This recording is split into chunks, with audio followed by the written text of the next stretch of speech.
Bärde biz neşriň täze sanynyň tanyşylyş dagary seçirildi.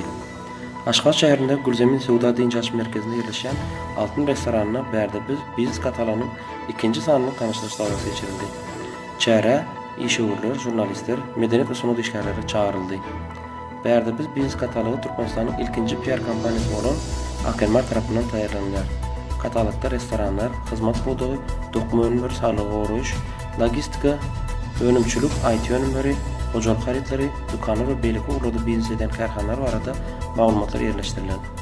Akelmar kompaniýasy Aktam kompaniýasy gruppasy tarapyndan esaslandyrılan karhanaň biri bolup durýar. Akelmar kompaniýasynyň direktori Maral Annanurova bizim maksatymız Türkmenistanda terkeçiliň ösmegine öz manaty goşanymyzy goşmak bolup durýar.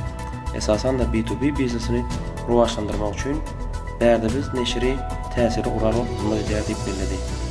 Aktam karhanasy bir näçe urda iş alyp barýar. Şolaryň biri Aktam bazary. B2B biznes gatnaşyklary üçin özdeşli bazar. Aktam bazarynyň online portalyna hasaba alynan kompaniýalaryň önümlerini kataloglary ýygyda ýerleşdirilýär.